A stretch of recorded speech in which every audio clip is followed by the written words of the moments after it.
Hi everyone, it's Roger here from What's on DisneyPlus.com. A quick news update for you guys on the brand new ESPN streaming service coming soon. But before we go any further, make sure you do hit that subscribe button to keep up with the latest Disney Plus news. So for the past year or so, we've kept hearing from Disney that they're developing a new streaming service called ESPN Flagship, which was the code name. Now we officially know it's just going to be called ESPN.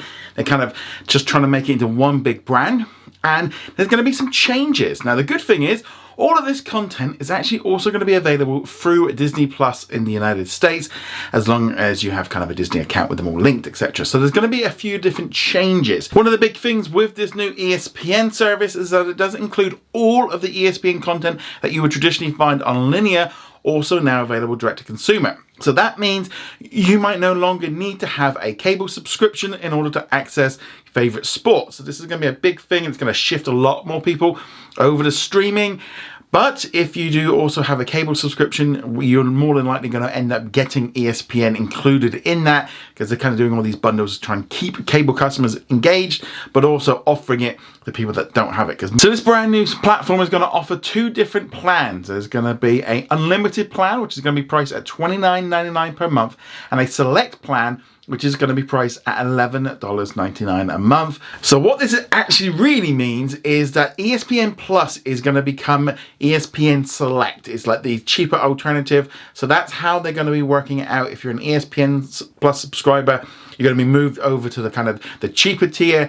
So in one way, they're kind of keeping ESPN Plus, but they're also kind of sort of doing something with it with tiers. So there's two different options depending on what sport content you like to see. Personally would have liked to have seen them just kind of go with the one option, but I can see kind of jumping people up from like $11.99 to $29.99. That is a big jump, and they kind of want to keep those subscribers. And I suspect there's probably going to be a lot of people that are going to upgrade. In terms of the bundle price, you're going to be able to get Disney Plus and Hulu with ESPN Unlimited for $35.99 with ads, or $44.99 a month without ads on Disney Plus and Hulu. Obviously, the sports is going to continue to have ads.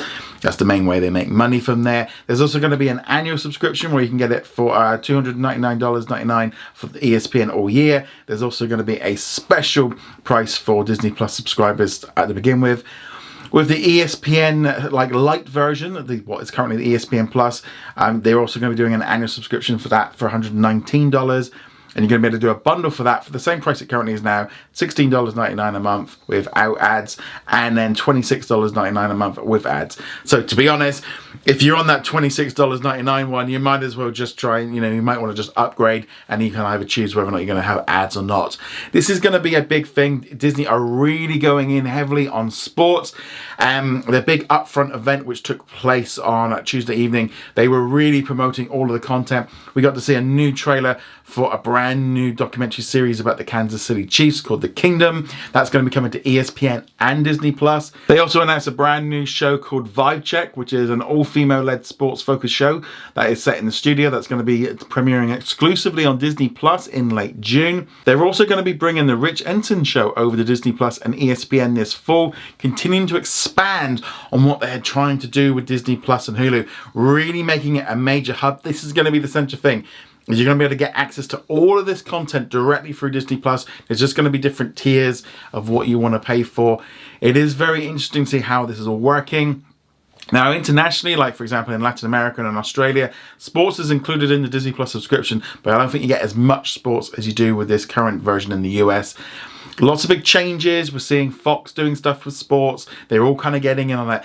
But ESPN on Disney Plus is going to get massively bigger when it happens to launch later this year. We're going to get all the information on like the release date and bits and pieces nearer the time. Probably going to be lining up with the new season of the NFL. But what do you think of all this ESPN content? Are you a big fan of sports? Great news if you are. There's going to be lots of content coming in there. They're really leaning in heavily on this sports content for Disney Plus and ESPN. But we now know what it is going to be called. Just ESPN. They're kind of just making it nice and simple in that way that, you want ESPN, you can get it streaming or you can get it on cable. Those are going to be your ways of watching it. Let me know your thoughts on this in the comments below. Go check us out over at whatsondisneyplus.com. Like, follow and subscribe, and I shall see you guys soon. Laters.